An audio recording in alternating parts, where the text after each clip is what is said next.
नमस्कार सर। जी नमस्कार, आपके सभी दर्शकों को मेरी राम राम। सर सबसे पहले आप एक बार अपना परिचय दे दीजिए। मैं डॉक्टर राजेंद्र सूरा, पूर्व चेयरमैन जिला परिषद हिसार। तो सर इलेक्शन के दौर चल रहा है, तो उसमें आप क्या कहना चाहोगे? मैं तो एक ही बात कहना चाहता हूं आदमपुर के सभी वोटर से, सभी साथियों से, कि जो बदलाव का दौर आदमपुर से शुरू किया है आदमपुर के साथियों ने, उसका नतीजा 6 तारीख को जब काउंटिंग होगी उस टाइम देखने को मिलेगा और पूरे प्रदेश में कांग्रेस की लहर चलेगी। आदमपुर की जीत पूरे प्रदेश के अंदर जो है कांग्रेस के हक में फैसला करेगी। तो कांग्रेस क्या क्या मुद्दा लेके चल रही है? मैं आपको ये बताना चाहूँ, कांग्रेस ने जो 10 साल का पीछे चौधरी भूपेंद्र सिंह हुड्डा की सरकार रही और चौधरी भूपेंद्र सिंह हुड्डा ने हर वर्ग के हित में फैसले लेने का काम किया।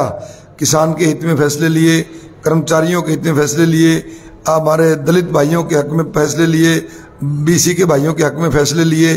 उन फैसलों को अब हरियाणा की जनता और खास तौर से आदमपुर की जनता उसको याद करने लगी है और हमारे कांग्रेस पार्टी का एक एक नेता और एक एक कार्यकर्ता गांव में लोगों के पास उन सारे फैसलों को जो चौधरी भूपेंद्र सिंह हुड्डा की सरकार में लिए गए थे जनता को बता रहे हैं, एक एक वर्कर को, एक एक वोटर को बता रहे हैं। और 8 साल का जो बीजेपी की सरकार रही है उसकी जो विफलताएं रही हैं उससे भी हम आम साधारण व्यक्ति को अवगत कराने का काम हमारे एक एक कार्यकर्ता और नेता कर रहा है। सर कितना अंतर मान के चल रहे हैं आप? कांग्रेस पार्टी के प्रत्याशी भाई जयप्रकाश जी लगभग 20,000 से ऊपर मतों से जीत हासिल करेंगे और आदमपुर की जनता का आशीर्वाद उनको पूर्ण रूप से मिल चुका है और 6 तारीख को नतीजे में ये बात सामने आ जाएगी। सर जनता को कुछ संदेश देना चाहेंगे? मैं तो जनता से यही अपील करूंगा कि चौधरी भजनलाल जी मुख्यमंत्री रहे 12.5 साल और लगभग 35-40 साल से एक परिवार राजनीति में यहाँ बता रहे उनका कब्जा रहा है। तो जनता को मैं कहूँगा कि एक बात सोच समझ करके वोट डालें। एक तरफ से कांग्रेस के प्रत्याशी हैं जयप्रकाश जी, जो 30 साल से हिसार की सेवा कर रहे हैं, हिसार के पूरे जिले की, और विकास के मामले में उनका कोई सानी नहीं है। जब वो विधायक थे बरवाड़ा के अंदर, खेदड़ के अंदर थर्मल पावर प्लांट लगवाने का काम जयप्रकाश जी के सहयोग से और उनके जो उन्होंने प्रयास किए, उनके प्रयास से वहां थर्मल पावर प्लांट लगा। इलाके के लोगों को, युवाओं को रोजगार मिला, किसी को जीप पे ड्राइवरी मिली, किसी को कार पे ड्राइवरी मिली, किसी को डंपर लगाने का मौका मिला और हजारों युवाओं को नौकरियां मिली। आप एक बात को समझो, 30-35 साल कुलदीप जी ने पूछो, उनसे सवाल जनता पूछे आदमपुर की, क्या कोई कारखाना लगवाया? क्या कोई बड़ी फैक्ट्री लगवाई? क्या कोई रोजगार के साधन अब मुहैया करवाए?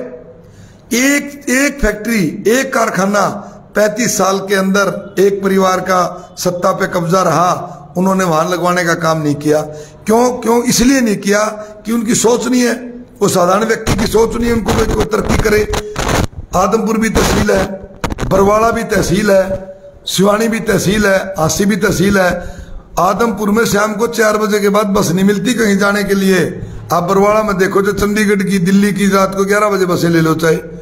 मतलब मेरा कहने का यह है कि कुलदीप जी ने आदमपुर का विकास नहीं करवाया बल्कि आदमपुर का विनाश किया।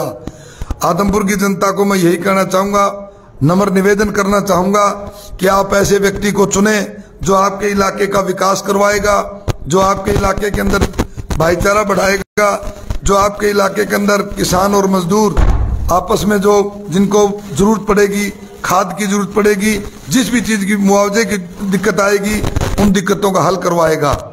प्रत्यक्ष को प्रमाण की जरूरत नहीं है।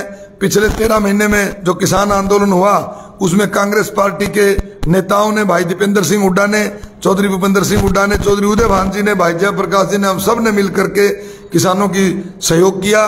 और जहां जहां जरूरत होती है विपक्ष की भूमिका निभाने में जो हमारे कांग्रेस के प्रत्याशी हैं वो बहुत सक्षम है। जब वो लोकसभा में थे तो प्रदेश की बात उठाते थे और जब विधानसभा में थे तो अपने इलाके की बात उठाते थे, उनके विकास की बात उठाते थे, युवाओं के रोजगार की बात उठाते थे, गरीबों के जो इंदिरा आवास की स्कीमें थी उनको जो बीजेपी ने बंद कर दिया उनको हमारी सरकार आने पर दोबारा शुरू करा जाएगा। और चौधरी भूपेंद्र सिंह हुड्डा ने घोषणा कर दी है कि जब सरकार कांग्रेस की होगी, हुड्डा साहब मुख्यमंत्री होंगे, तो 6,000 रुपए पेंशन होगी, बुढ़ापा पेंशन। तो बूढ़ा और बुढ़िया घर में 2 होंगे हमारे बुजुर्ग, 12,000 रुपए महीने के उनके घर में जाएंगे। 300 यूनिट बिजली फ्री होगी। और पेंशन के लिए ये जो नियम बनाए हैं उनका सरलीकरण किया जाएगा और 6 लाख लोगों की जो पेंशन काट दी वो दोबारा से बहाल की जाएगी। कर्मचारियों के जो वेतन है वो पुरानी पेंशन की मांग है वो पूरी करी जाएगी। मतलब हर वर्ग को सुविधाएं देने का काम कांग्रेस की सरकार चौधरी भूपेंद्र सिंह हुड्डा करेंगे। मैं इन्हीं बातों के ऊपर आदमपुर की जनता से अपील करता हूं कि सभी चौधरी भूपेंद्र सिंह हुड्डा के किए कामों को देख करके कांग्रेस पार्टी के प्रत्याशी भाई जयप्रकाश जी को ज्यादा से ज्यादा मतों से जिताएं। जय हिंद, जय जवान। एक लास्ट सवाल हो पाएगा मेरा, एक लास्ट सवाल एक और था कि जो कुलदीप बिश्नोई है वो बदलाव के नाम से वोट मांग रहे हैं जी, और कांग्रेस भवन के अंदर बदलनाथ जी का फोटो लगे हुआ है, तो उसके बारे में क्या कहना चाहेंगे? वो उनके पिताजी के नाम पर वोट मांगते हैं। मैं तो ये कहना चाहता हूं, अपने पिता की वैसाखियों के सहारे कितने समय राजनीति करेंगे? वो अपनी खुद की अचीवमेंट बताए कि मैंने हल्के के लिए किया। और कुलदीप बिश्नोई तो हल्के के नाम तो गिनवा देगा, और भाई जो प्रत्याशी है भव्य बिश्नोई, अगर कैमरे के सामने खड़ा होकर के पूरे हल्के के गांव के नाम बता दे तो मैं आपको मान जाऊंगा कि वह हाँ ये प्रत्याशी इन नाम गिना दिए इसने। लेकिन ये तो बदकिस्मती है।